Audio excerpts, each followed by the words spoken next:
Hola, estimados estudiantes.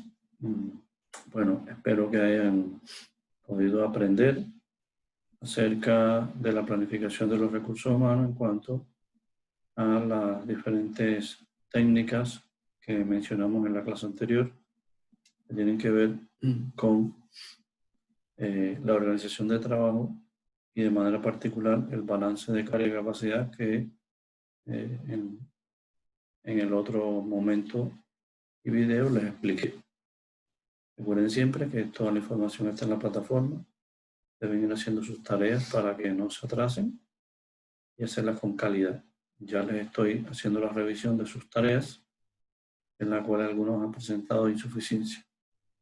Deben guiarse por las orientaciones que siempre les paso en el grupo, por estos videos en lo que todo viene bien explicado y por las presentaciones en PowerPoint convertidas a PDF, que son las que les muestro siempre en los videos, así como la bibliografía de la asignatura.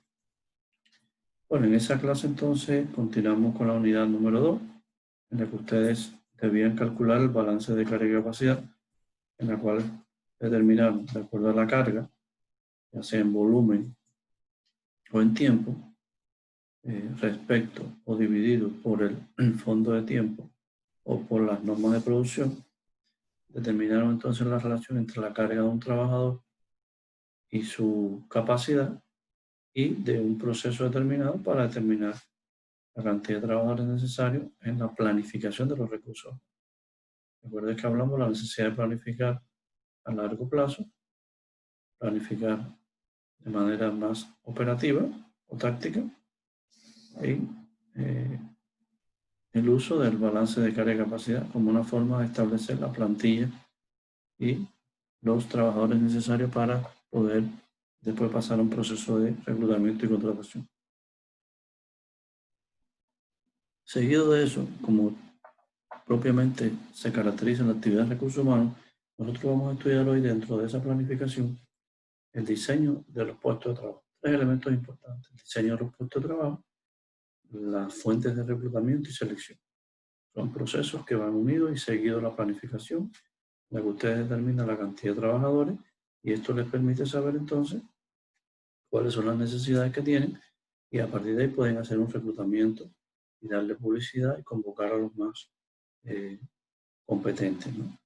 Bueno, antes de eso y entre el proceso de planificación y reclutamiento y selección, tenemos que diseñar el puesto de trabajo.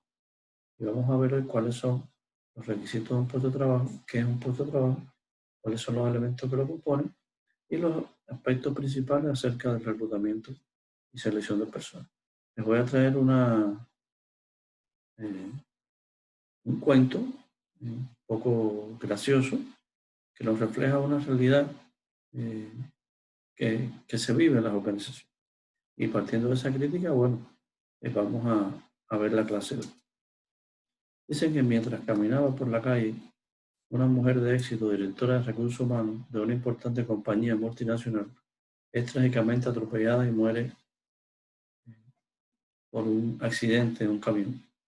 Su alma llega al paraíso y se encuentra en la entrada con San Pedro, que en persona le dice: bienvenido al paraíso. Antes de que te acomodes, parece que hay un problema. Verás, muy raramente un directivo ha llegado aquí. No estamos seguros de qué hacer contigo. No hay problema, déjame entrar, le dice la mujer. Bueno, me gustaría, pero tengo órdenes desde lo más alto. Lo que haremos será hacerte pasar un día en el infierno y otro día en el paraíso. Y luego podrás elegir dónde pasar la eternidad. Bueno, ¿qué creen ustedes que sucedió? De hecho, ya lo he decidido, responde la mujer. Prefiero estar en el paraíso, obviamente, ¿no? Bueno, lo siento, pero tenemos nuestras reglas, dice San Pedro, mientras acompañaba a la directora al ascensor y la ve bajar hasta el infierno. Las puertas se abren en el infierno y justo se encuentra en medio de un campo muy bonito, verde, limpio, de golf. A lo lejos hay un club de pie y de pie delante están todos sus amigos y colegas vestidos con lindo traje y muy contentos. Corren a saludarla, la besan en las dos mejillas, recuerdan buenos tiempos, juegan un agradable partido y luego cenan juntos en el club Langosta y Caviar. Se encuentran también al diablo, que de hecho es un tipo muy simpático y se divierte mucho, contando chistes y bailando. Se está divirtiendo tanto que antes de que se dé cuenta es hora de irse.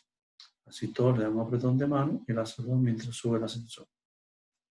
El ascensor sube y se reabre la puerta al paraíso, donde San Pedro le está esperando y le dice: ahora es el momento de pasar al paraíso. La mujer pasa las 24 siguientes horas del día de nube en nube tocando el arpa y cantando. Se divierte mucho también y antes de que se dé cuenta han pasado las 24 horas. Entonces le dice San Pedro: has pasado un día en el infierno y otro día en el paraíso. Ahora sí puedes elegir tu eternidad. La mujer reflexiona un momento y dice: bueno, quiero decir que en el paraíso ha sido todo precioso, pero creo que he estado mejor en el infierno.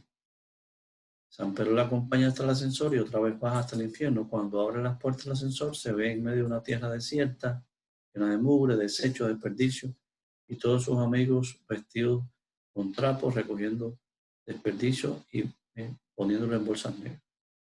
El diablo lo alcanza, le pone un brazo en el cuello. No entiendo, balbucea la mujer. Ayer estaba aquí en un campo de golf, todos mis amigos, nos divertimos, comimos caviar, y ahora todo es una tierra desierta, llena de desperdicio. El diablo la mira y le sonríe. Ayer te estábamos reclutando, hoy eres parte del personal. ¿Qué les parece esta anécdota un poco graciosa, que realmente refleja una realidad que debemos cambiar? Son paradigmas que las organizaciones y las empresas existen, en las cuales no hacemos un buen proceso de reclutamiento porque no tenemos la información suficiente, no tenemos el diseño del puesto que caracterice todas las actividades que necesitan hacer los colaboradores, así como las condiciones de trabajo en las cuales van a estar expuestas, y llega entonces a que puede haber cierta frustración a la hora de empezar el trabajo. Por eso es importante primero saber que debemos partir de un diseño de puesto o un calificador de cargo, como se le llama, o lo que es lo mismo un profesiograma. Esto es una actividad clave dentro de los recursos humanos. Luego que usted sabe cuáles son la cantidad de trabajadores que necesita, atendiendo el cálculo del balance de carga y capacidad, puede pasar entonces al diseño del puesto, en el cual van a estar todos los requisitos del que el trabajador va a conocer para que no le pase como a la directora de recursos humanos. No nos pasa a menudo, que no sabemos exactamente en qué ambiente de trabajo vamos a laborar.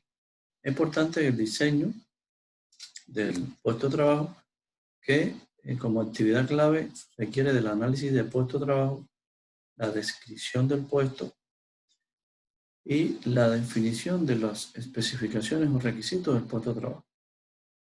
Se entiende como análisis del puesto al procedimiento de obtención de información de los puestos de trabajo y su contenido. Cabe recalcar o aclarar, mejor dicho, que esta información debe existir para todos los puestos de la organización, no solo para los que vamos a hacer un reclutamiento y selección, sino para todos los puestos de la organización.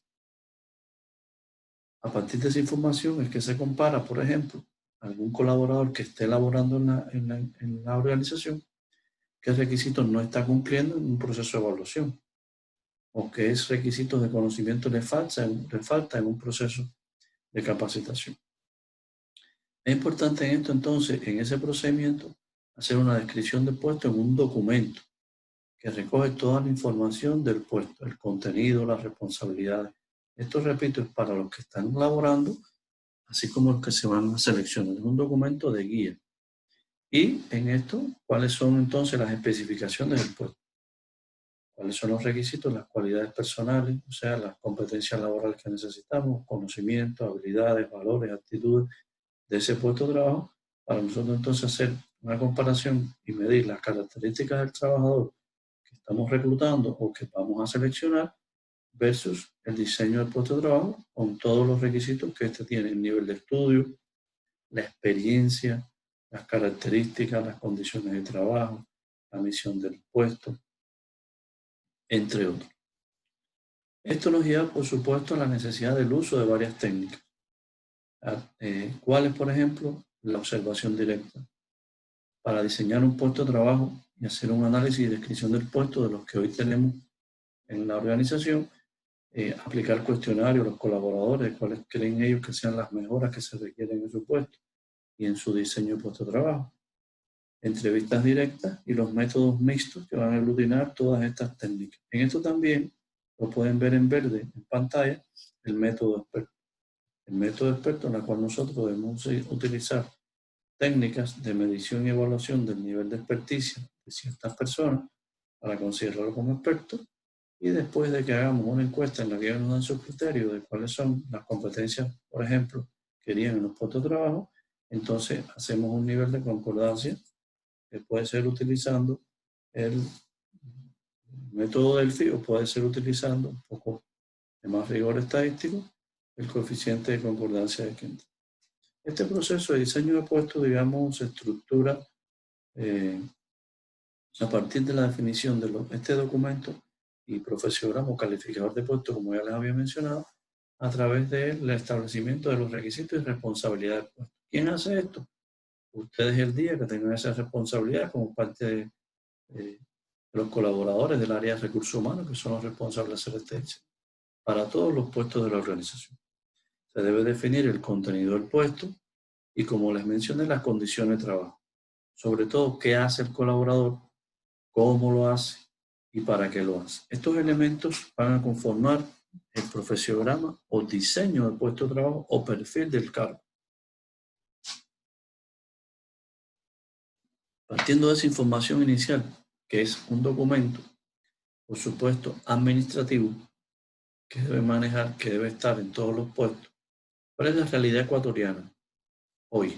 Bueno, hay muchas organizaciones que tienen sus manuales de puesto de trabajo definidos, otras que no lo tienen, y esto es muy instructivo porque así logramos en este proceso de diseño de puestos incorporar e involucrar a los colaboradores para que estos, como son los que van a cumplir con esos requisitos que vamos a nosotros escribir, estos entonces también pueden aportar al diseño del profesiograma y hacer esa síntesis y análisis de la descripción de puestos, que lo estamos viendo en el proceso de planificación como un documento previo al proceso de reclutamiento que vamos a ver. ¿Cómo diseñar un profesiograma? Primero debemos hacer un diagnóstico. ¿Cuáles son los planteamientos estratégicos que tiene la organización? Recuerden que hablamos ya de qué es el plan estratégico, y cuáles son sus elementos y cuál es su importancia. Entonces, ¿hacia dónde va dirigida la organización? ¿Qué metas tiene? ¿Cuáles son los recursos que va a utilizar? Y por supuesto, ¿cuáles son los objetivos que dentro de la GRH, o sea, de la gestión de los recursos humanos, nosotros vamos a potenciar? Eso es importante conocerlo para poder definir entonces las competencias genéricas de la organización o las competencias cardinales, como plantea Marta Ale, y las competencias de rol o las competencias puede ser de los procesos, de las áreas, de los que dirigen ya, o sea, competencias a un nivel más específico de la organización y por supuesto las competencias del puesto de trabajo. Esto de las competencias, recuerden que ya lo aprendimos, ya lo estudiamos, de qué eran las competencias laborales, de cómo se conforman y cuáles son los niveles de competencias laborales que conocemos. Y esto, por supuesto, se valida a través del método experto, como les decía. El método experto es quien nos ayuda a validar las competencias o los requisitos también que irían en el diseño de puesto y que él está en la última etapa de ejecución, donde tenemos que hacer un análisis de descripción de los puestos de trabajo, elaborar ese profesiograma e implementarlo para poder nosotros tener un documento que, como dice acá, este profesiograma nos sirve para valorar los puestos, para, tener un referente a la hora del sueldo, a cancelar a los colaboradores que están en el profesiograma. A partir de los requisitos que él debe cumplir, podemos hacer una comparación cada año y evaluar su desempeño. También si tiene problemas de capacitación o formación de este personal, podemos ver entonces cuáles son las competencias que requiere y añadirle en un proceso de formación y de capacitación estas competencias laborales, definir el plan de desarrollo que puede estar incorporado en el puesto de trabajo, obtener información acerca de las condiciones necesarias del colaborador, condiciones de trabajo, si va a estar expuesto al calor, si tiene que hacer mucho esfuerzo físico, si tiene que desarrollar una tarea con mucha carga mental, y eso nos tributa entonces también desde el profesiograma a la seguridad e higiene del personal. Y por último, es por donde debíamos empezar y continuaremos a continuación, nos sirven para hacer el reclutamiento de personal y la selección. Partiendo del profesiograma y de los requisitos del puesto, como les decía, ya yo tengo la información a mostrarle al colaborador para que él sienta atracción a la hora de venir a la organización y nosotros poder obtener a los más idóneos en la organización. Y posterior a eso, un proceso de selección de acuerdo a sus actitudes. Bueno, el proceso ya de provisión de recursos humanos, como le ha llamado Chavenato, tiene una serie de elementos que debemos considerar. Primero que todo, estudiar el mercado. ¿Cuál es el mercado laboral y en qué equilibrio estaría la oferta con la demanda del mercado laboral? ¿Qué tiene que ver esto con todo lo que hemos hablado? Bueno, ya supuestamente tenemos el diseño del puesto de trabajo. Ya terminamos en el proceso de planificación de diseñar cada uno de nuestros puestos o rediseñar y mejorar los que ya están funcionando en la organización. Calculamos a través del balance de carga y capacidad la cantidad de trabajadores y entonces vamos a un proceso que es seguido, es decir, de reclutamiento. Para hacer un proceso de reclutamiento y selección, según Chavenato, lo que enmarca todo lo que es la provisión de ese recurso, ¿no? Tenemos que hacer un estudio del mercado. Este estudio del mercado parte, les decía, de la relación que existe entre la oferta de empleo y la demanda. Y después pasamos entonces a hacer el reclutamiento y la selección. ¿Basado en qué? Bueno, basado, como les decía, en la documentación que sobre todo nos señala el diseño de puestos de trabajo en los diferentes manuales de puestos de trabajo. El estudio del mercado nos va primero a llevar a la necesidad de saber qué es un mercado. El mercado de trabajo, así mismo como el mercado de bienes de consumo, es un escenario donde hay ofertas de empleo.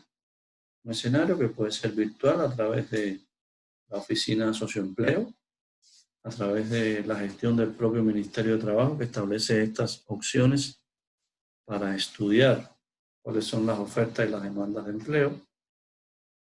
Pueden ser páginas diversas, búsqueda de trabajo, puede ser a través de convocatorias. Es un escenario que no es físico hoy en día, pero que existe. Y cada persona que trabaja es parte de ese mercado laboral. En el mercado laboral están los que laboran, están los que, porque esos potencialmente pueden ir a otra organización y también son parte de los clientes o los usuarios que reciben información de los procesos de reclutamiento que puede desarrollar la empresa. Y en ese mercado entonces también hay ofertas de empleo que aportan los emprendimientos, aportan las empresas, aportan las instituciones y personas buscando empleo, personas que trabajan y que pueden entonces estar interesados en ese empleo. Eso es importante que se conozca y saber entonces cómo podemos determinar. O sea, estamos hablando de una relación, de una situación de oferta de empleo versus una relación de demanda de empleo. ¿Quién ofrece el empleo? El empleador.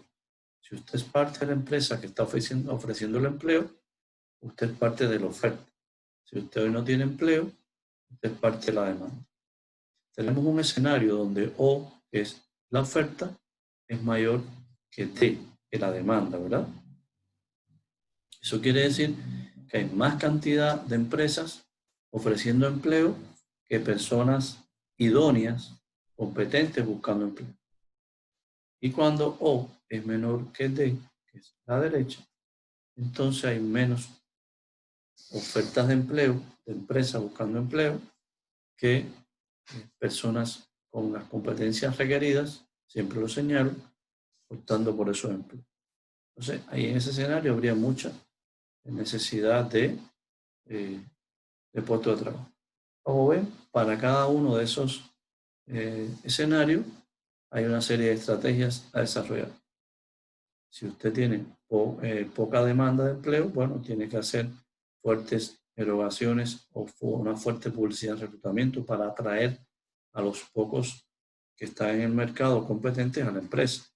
Eso es cuando hay mucha oferta de empleo, un escenario de mucha oferta de empleo. Los criterios deben ser más rígidos.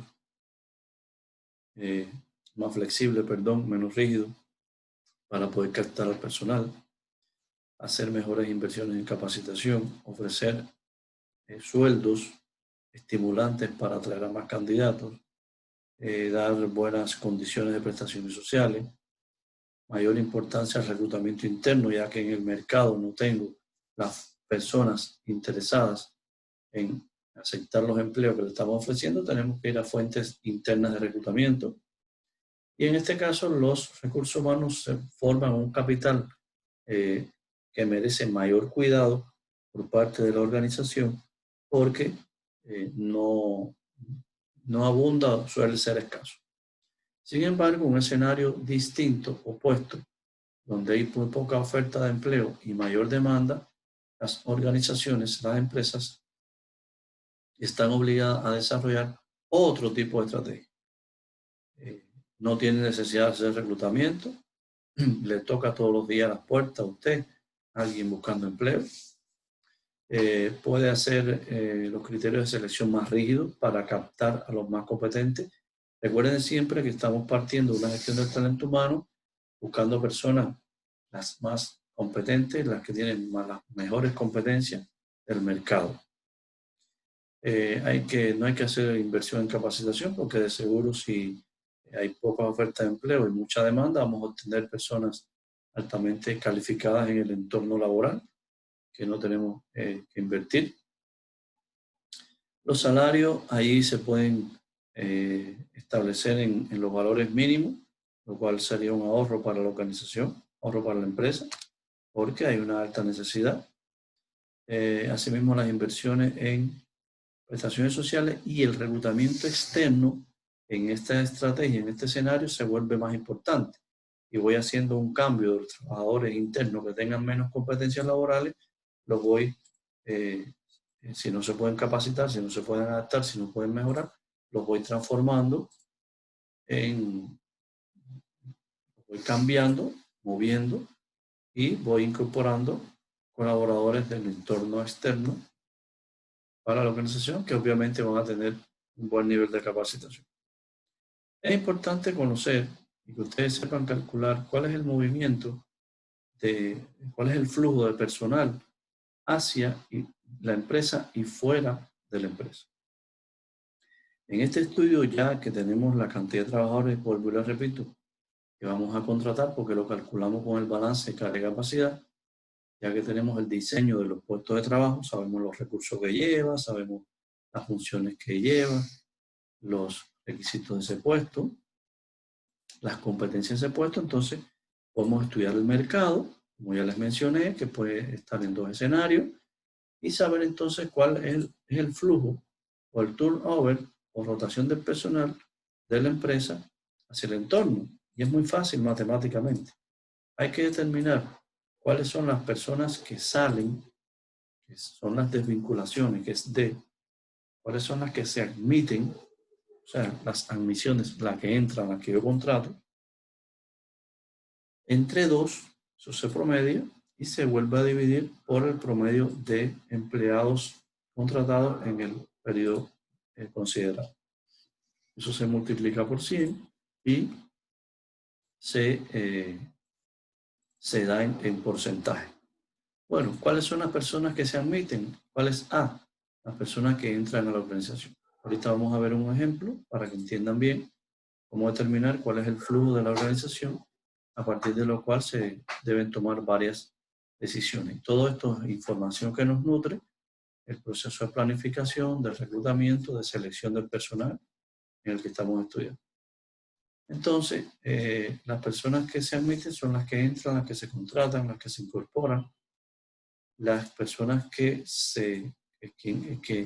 D son las personas que, bueno, se van a desvincular, ya sea por jubilación, ya sea porque se trasladan a otra organización, ya sea porque se termina la relación laboral, porque no tienen las competencias suficientes, entre otros, y salen de la organización. Eso lo promediamos y lo dividimos en el promedio de trabajadores en ese periodo de tiempo. Si es mensual, si es trimestral, semestral o si es anual. Y lo multiplicamos, como les decía, por el número de por el número 100 para hallarlo en porcentaje. Ella es una medida, como les decía, de la fluctuación del personal entre una organización y su ambiente, entre una empresa y su ambiente. Entonces, veamos la fórmula.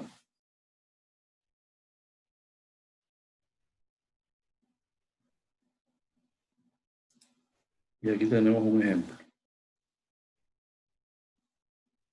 Una empresa de servicios que tiene 18 locales de ropa de venta y 16 de ropa de comida de Puerto Viejo, contrató en el mes de mayo 30 trabajadores y por jubilación, iniciativa del trabajador y despidos tuvo 20 de vinculación. El promedio de trabajadores de la empresa es de 950 de ese mes de mayo. Nos piden que determinemos el índice de rotación del personal. Recuerden que les decía que esto nos sirve a la hora de planificar nuestros recursos humanos y de hacer nuestra selección y nuestro reclutamiento.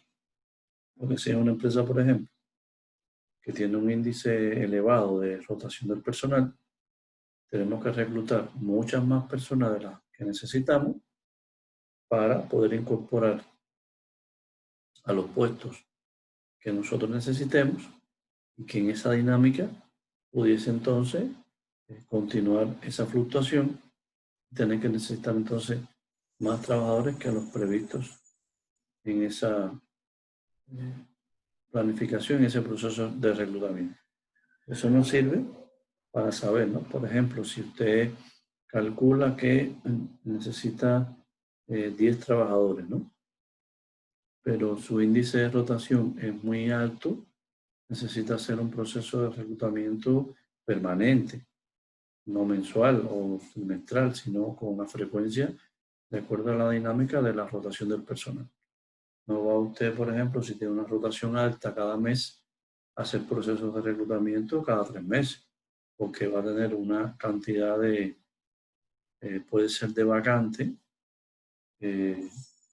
o puede ser de personas que se incorporen a la organización, y eso nos ayudaría a tomar adecuadas decisiones.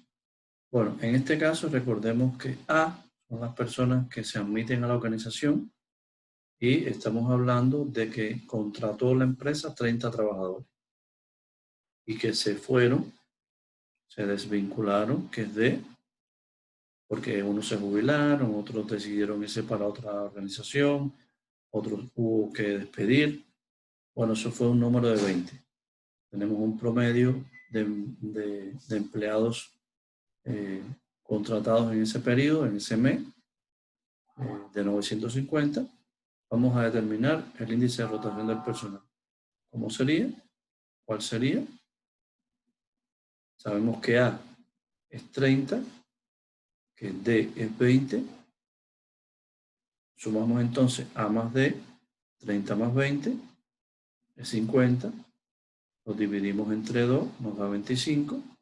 Y dividimos entonces 25 entre 950 multiplicado por 100, ¿verdad? Eso nos da 2.63. Significa que en esa empresa hay una fluctuación de 2.63. Claro está que esto debemos hacerlo para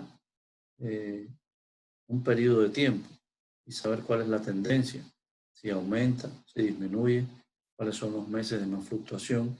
Entonces tenemos un movimiento de entrada y salida de la organización como promedio de ese mes de entre 20 y 30, ¿verdad?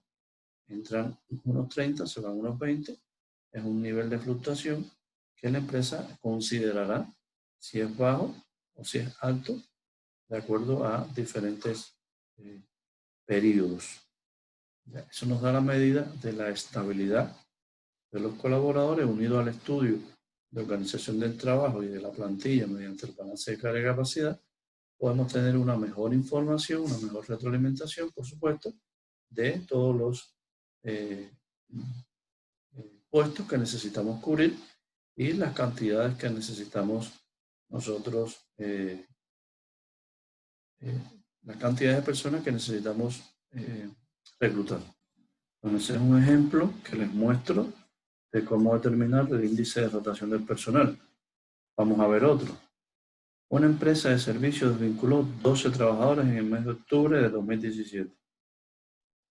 Este sería D, por diversas causas entre las que se destacan la jubilación, la falta de competencias laborales, la iniciativa del trabajador. De igual manera, contrató a 7 en ese mismo periodo. En la actualidad, la empresa cuenta con un promedio de 786 colaboradores. A partir de la información, determina el índice de rotación del personal. Bueno, sabemos quién es A, sabemos quién es D. Eso nos da 1.2, 1.20 índice de rotación del personal. Si comparamos, por ejemplo, con la empresa anterior, esta empresa tiene más estabilidad. Puede ser una empresa más consolidada, que digamos estimula más a sus colaboradores, por ejemplo. Y tiene una mejor rotación del personal. Es más bajo el índice, haciendo una comparación. Entonces, vean que, como les decía, desvincularon a 12, que es D, incorporaron a 7, eso es 19 dividido para 2, y luego ese resultado dividido para 786, multiplicado por 100 nos da 1.2% de rotación del personal. Bueno, estos índices nos permiten tomar decisiones. Recuerden que la administración es basada también en números, es cuantitativa. La actividad de recursos humanos necesita de todos estos índices y cálculos que yo les he estado enseñando a lo largo de la asignatura, para que ustedes lo conformen y puedan tomar mejores decisiones. Atendiendo a esto, entonces vamos ya a explicar bien qué es el reclutamiento que les he estado mencionando. Recuerden que después que diseñamos el puesto de trabajo, como les decía, podemos pasar a hacer un proceso de provisión de recursos humanos. Ese proceso de provisión de recursos humanos les mencioné que parte de la investigación de mercado, donde tenemos que analizar la relación entre la oferta y la demanda de empleos ofertados y empleos necesitados por los posibles colaboradores. Y en ese contexto nosotros analizar cuál es el índice de rotación que tiene la empresa. Posteriormente tenemos que entonces llevar acciones de reclutamiento para atraer los candidatos más idóneos y poder entonces hacer una selección. Vamos entonces a estar hablando del segundo elemento de la clase de hoy, que es el reclutamiento o proceso de la actividad de recursos humanos, y al final también de lo que es la selección del personal con sus procedimientos y sus técnicas. Bueno, el reclutamiento no es más que una serie de técnicas y procedimientos que tienen que estar debidamente estructurados y documentados en la organización para poder atraer a los candidatos que tengan más conocimiento, más habilidades, más valores, mejores actitudes, o sea, los que sean potencialmente calificados y capaces para ocupar un puesto, que sean los mejores para ocupar un puesto dentro de la organización. ¿En qué nos basamos para saber cuáles son la cantidad de puestos? En el balance de carga y capacidad y en el cálculo de ese valor sobre la plantilla, teniendo en cuenta el nivel de fluctuación que pueden tener los colaboradores y teniendo en cuenta el diseño de puesto o el profesionograma, donde vienen todos los requisitos del puesto de trabajo.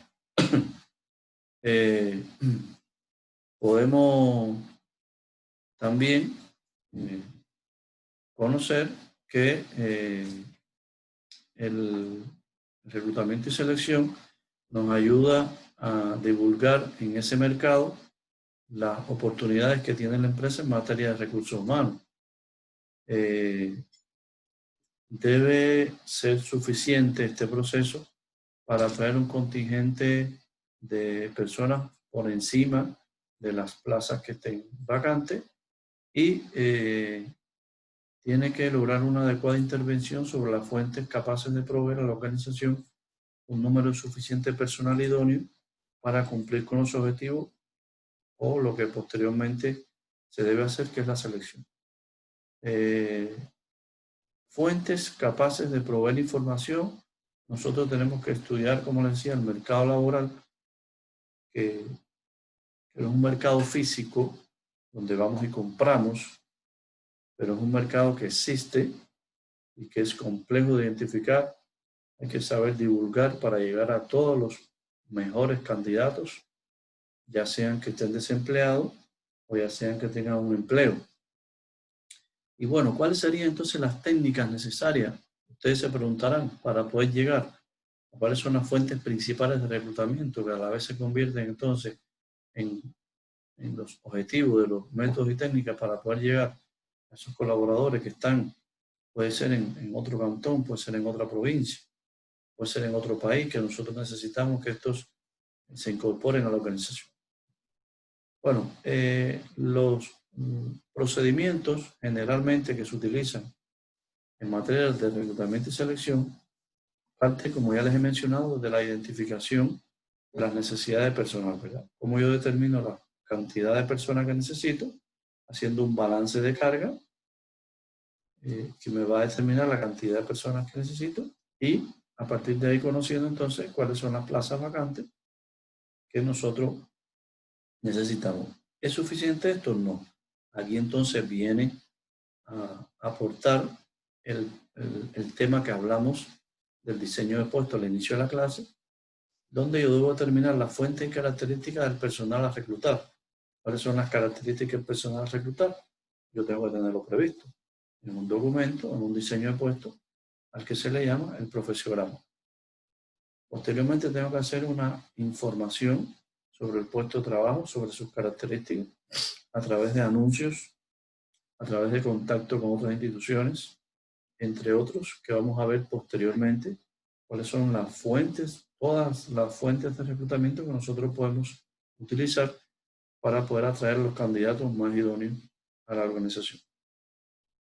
Reclutamiento personal, donde vamos a aplicar entonces las técnicas para obtener la información, y la recepción de la carpeta o la recepción de la documentación individual de los colaboradores, que daría paso entonces, este último paso, al inicio de lo que es el proceso de selección. Recuerden bien, márquenlo ahí, este último paso, que va a ser entonces el primero en la selección. Recuerden que la actividad de recursos humanos, como gestión de sus procesos, va a seguir un flujo de actividades que yo voy desarrollando en ese colaborador. Bueno, ¿cuáles son las fuentes principales de reclutamiento? Hay fuentes principales que no solo son externas de la organización, hay fuentes que son a lo interno de la organización.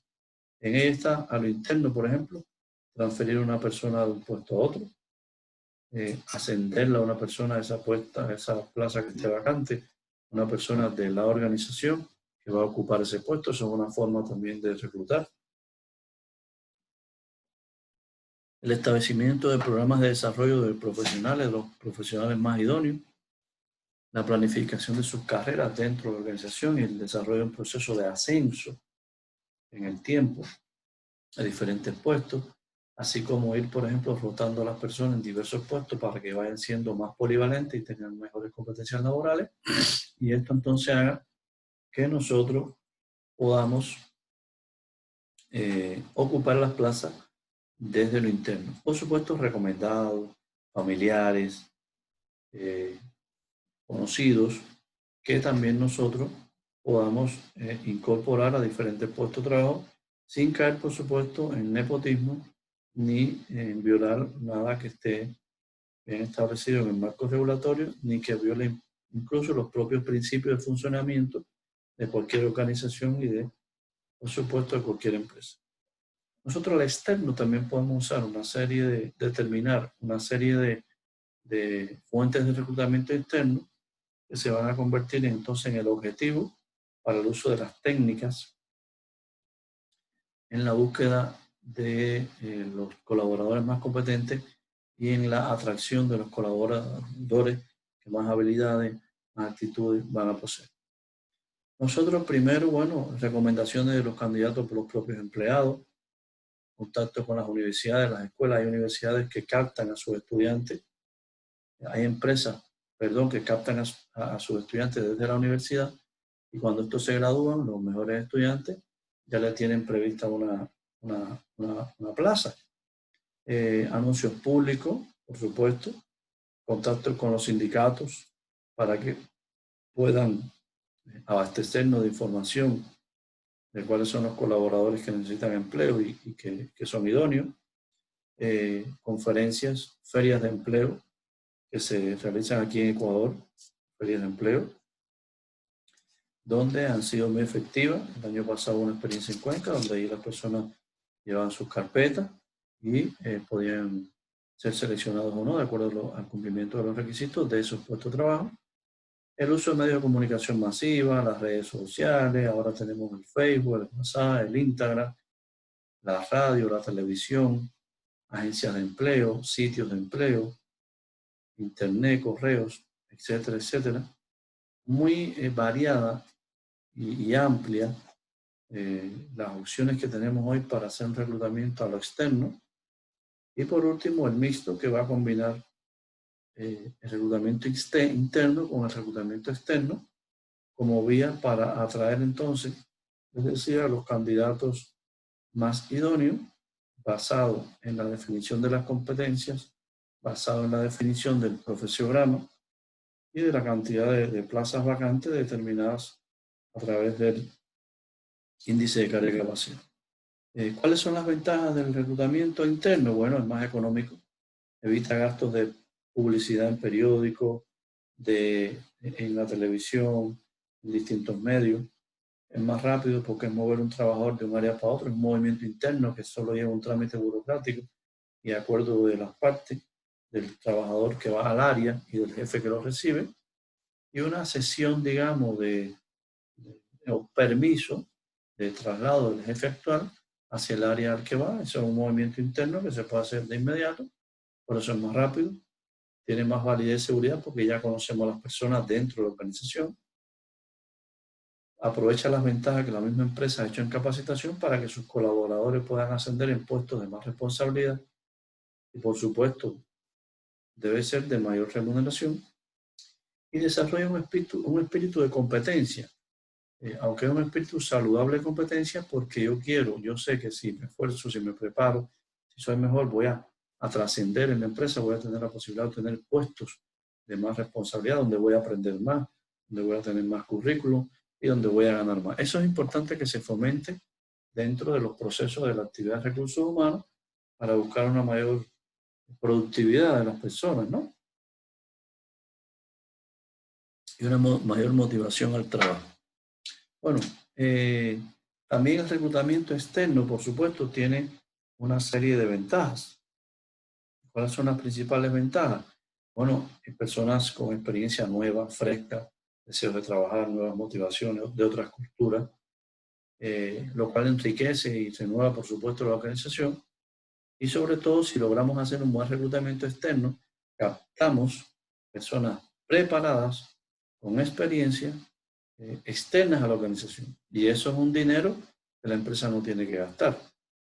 Atendiendo a esto y seguido, nosotros podemos hacer entonces la selección del personal, ¿verdad? Ya nosotros sabemos cuáles son las personas que tienen interés, tenemos ahí su información enviada por medios digitales, por medios físicos, hay muchas formas de implementar esto. Entonces ahí podemos conocer cuál es la aptitud, cuáles son los conocimientos, las habilidades, los valores, las actitudes con C, que no son más que las motivaciones de la persona, para poderlo entonces colocar en el puesto de trabajo. Por eso es que el reclutamiento y selección son procesos que van al unísono, uno de otro. Y recuerden el último paso en el reclutamiento, que era la recepción de la carpeta. Bueno, en la selección se empieza después del reclutamiento. No podemos hacer una buena selección si no ha habido un buen reclutamiento, porque ¿cuáles son los candidatos que están? Bueno, los que se enteraron por qué vía. Hay que aprovechar todas las vías de comunicación para hacer un reclutamiento adecuado, dar la información adecuada y hacer primero que todo la recepción de la solicitud. Analizar esa solicitud, verificar el comportamiento sociopsicológico del candidato, Puede ser en el barrio, puede ser en las redes sociales, puede ser a través de un investigador que puede también la empresa contratar de acuerdo a las características del puesto y a los recursos y requisitos, por supuesto, que tenga la empresa. Generalmente se pide un examen médico. Yo les enseño todo esto para que el día que ustedes estén trabajando en esta actividad tengan ya el conocimiento técnico de cómo hacer este trabajo y hacerlo con calidad. Ustedes deben tener una formación de calidad en su periodo de estudio como licenciado en administración. Una prueba de idoneidad, que no es más que evaluar las competencias laborales. Volvemos al tema de las competencias laborales, que se evalúan, se miden, y también con test, diferentes técnicas que ya les voy a mencionar, una entrevista con la persona que va a contratar y la decisión de contratar. Estos son unos pasos generales seguidos a los pasos que les comenté anteriormente dentro del reclutamiento para poder contratar definitivamente una persona que tenga las competencias necesarias para ocupar el puesto. ¿Cuáles son las informaciones que necesitamos de ese posible candidato? Necesitamos su historial personal, historial académico, profesional, su estilo de vida, sus conocimientos y capacitaciones, cuál es su personalidad, cuál es su nivel de inteligencia y actitudes y sus motivaciones. En todo esto, por supuesto, estamos hablando de manera fragmentada de las competencias laborales que necesitamos observar junto con su hoja de vida, ya sea personal o profesional. ¿Cómo hacer esto? Bueno, a través de diferentes técnicas. ¿Cómo yo selecciono a alguien? Puede ser a través de un cuestionario, con preguntas abiertas o preguntas cerradas. Puede ser a través de entrevistas previamente estructuradas, a través de un test psicométrico, donde evaluamos determinadas actitudes, comportamientos, de acuerdo a las respuestas que la persona pueda brindar. Exámenes de conocimiento, que son exámenes donde evaluamos qué nivel de conocimiento previo tiene para desarrollar la actividad a la cual vamos a seleccionarlo y contratar. Exámenes de personalidad y simulación, que sería un escenario de trabajo donde usted puede simular habilidades. Por ejemplo, si usted va a hacer un examen de conducción, puede ser una simulación de un espacio virtual, por ejemplo, de las diferentes competencias o conocimientos que usted posee para realizar ese puesto de trabajo. Bueno, ¿cuándo sabemos qué tan eficaz ha sido este proceso? ¿Qué tan eficaz ha sido el proceso de reclutamiento y selección? Tenemos que hacer una valoración del número de candidatos que han sido admitidos sobre el número de candidatos que hemos examinado. O sea, nosotros logramos atraer un número de 50 candidatos. De esos 50 candidatos, si seleccionamos pocos, hicimos un buen reclutamiento porque traímos más de lo que necesitamos. Y si seleccionamos poco es porque hicimos un proceso riguroso. Claro que todo esto es circunstancial y no siempre se comporta igual en las organizaciones, pero bueno, en la generalidad pudiésemos partir de ese principio. O podemos captar o examinar, captar, atraer, recibir, que es lo mismo, ¿no? Una serie de carpetas de colaboradores en un número de 10 y poder seleccionar o admitir los 10. Pudiese ser que ahí estemos siendo menos rigurosos en el proceso. Y digo pudiese ser porque vuelvo y repito todo esto es circunstancial. Bueno, la eficacia la podemos determinar entre el número de candidatos admitidos sobre el número de candidatos examinados. Si vemos un ejemplo, podemos decir que una empresa petrolera decide realizar un proceso de reclutamiento y selección y luego de tener definida la cantidad de personas necesarias determinada por la planificación de los recursos humanos, el índice de carga y capacidad, el diseño de cada puesto con toda la información de ese puesto, el nombre del puesto, el sueldo, las competencias laborales, los requisitos de las funciones y responsabilidades que va a asumir, logra atraer, después de hacer una amplia publicidad en candidatos internos y externos por las fuentes de reclutamiento que ya les mencioné, logró atraer, por ejemplo, para el mes de abril 20 trabajadores o 20 posibles candidatos, para el mes de junio 50 y para el mes para el mes de mayo 50 y para el mes de junio 15 respectivamente. De esos, que son los examinados, son los que van debajo en el denominador, se seleccionaron en abril, de esos 20 se seleccionaron 10. De esos 50 de mayo se seleccionaron 15. Y de esos 15 que vinieron en junio a la empresa, se seleccionaron solo 3. Determine el coeficiente de selección y diga el mes de mayor eficacia de la selección. Recordemos que la eficacia es hacer las cosas correctas, hacer las cosas debidamente establecidas. En ese caso, si dividimos 10 entre 20, 15 entre 50 y 3 entre 15, son los admitidos entre los examinados, obtenemos entonces que 10 entre 20, 10 son ¿quién? Los admitidos en el mes de abril, sobre los examinados, que fueron 20 en el mes de abril. Eso nos da un valor de un 50% de admisión.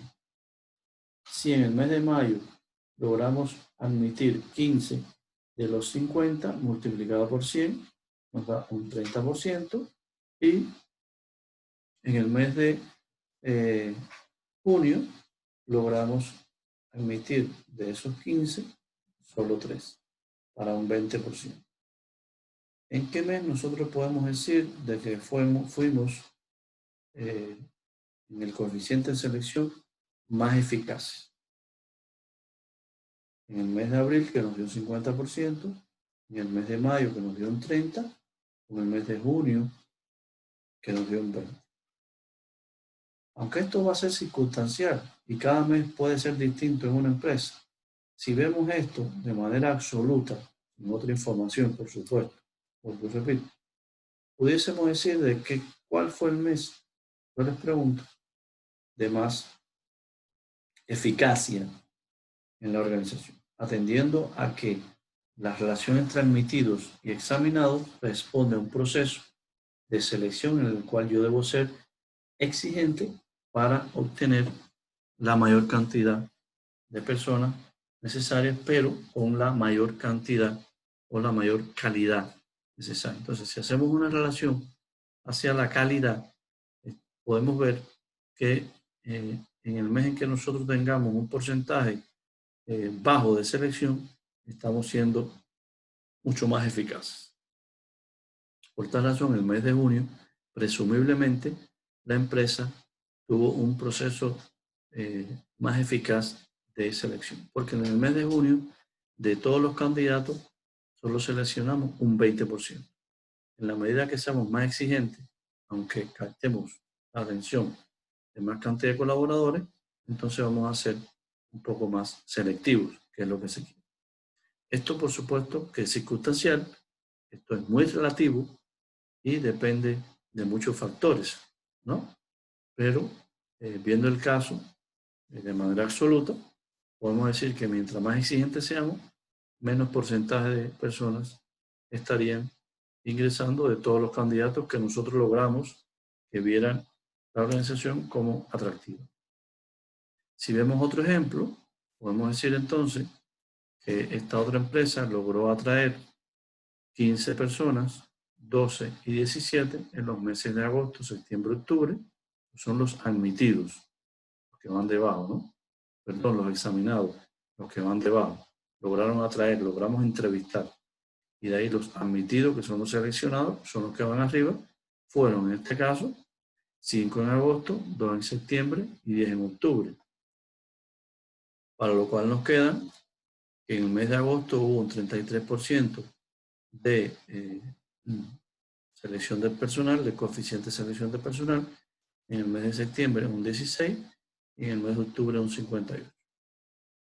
Quiere decir que, presumiblemente, esa empresa podría ser más eficaz en el mes de septiembre porque logró seleccionar un menor porcentaje de los candidatos que se presentaron a la ocupación de los puestos de trabajo.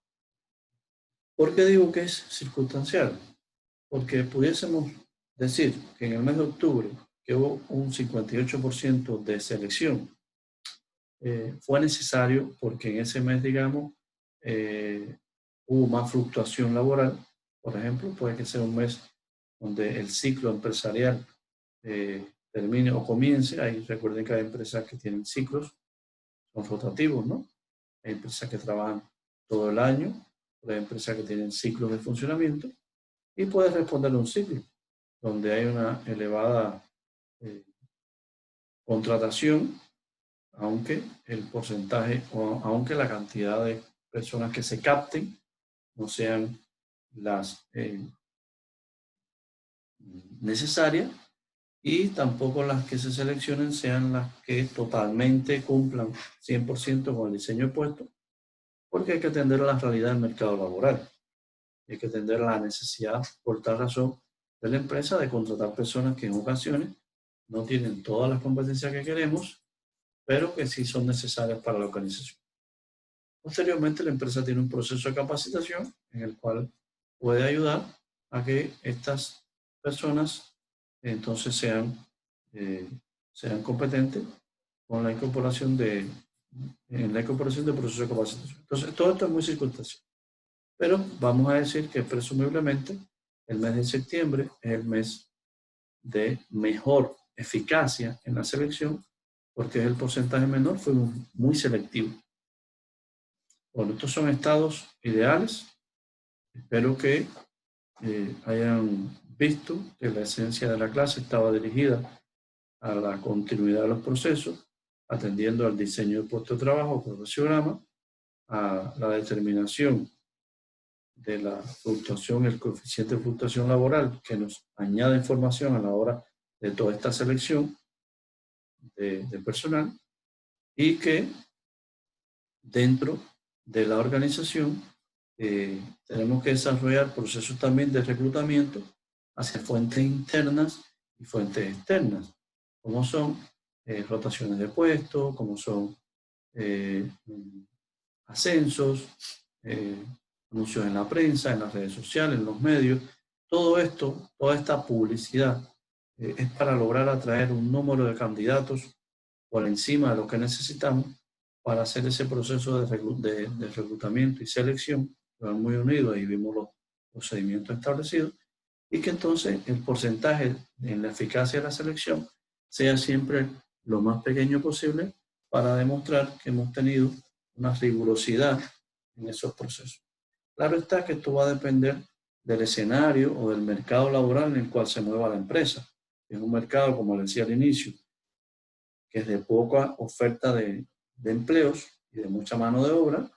Bueno, ahí estos procesos de reclutamiento y selección no tienen que ser, estos procesos de reclutamiento no tienen que ser muy costosos, y sí el procedimiento de selección, ¿verdad? Porque si tengo mucha demanda personal, bueno, no tengo que hacer mucho gasto de reclutamiento, siempre va a haber personas que van a interesarse, y sí procedimientos muy selectivos de selección de personas. Caso contrario, si tenemos muchas ofertas en el mercado laboral de puestos de trabajo, para nosotros atraer a alguien tenemos que hacer un proceso de reclutamiento bien fuerte y más débil, digamos, el de selección. Porque si hace un proceso de selección muy fuerte, en un escenario donde casi no tiene posibles candidatos, entonces realmente no vas a poder contratar a nadie. Por eso le decía que la determinación de la eficacia de la selección es circunstancial y va a depender de estos escenarios que les planteamos. Vean que todo se relaciona en su conjunto, todos los procesos que hoy vimos rápidamente, y que ustedes tienen que profundizar a través de su estudio en el libro de texto. Bueno, estos fueron los temas que cierran la unidad número 2 relacionada con la planificación de los recursos humanos, en la que vimos la planificación estratégica, la planificación de los recursos humanos a través de la determinación del balance de carga y capacidad, el índice de carga y capacidad, el diseño de los puestos de trabajo, el reclutamiento y la selección del personal. Pero le sirva y que sea para continuar aumentando su nivel de aprendizaje y conocimiento.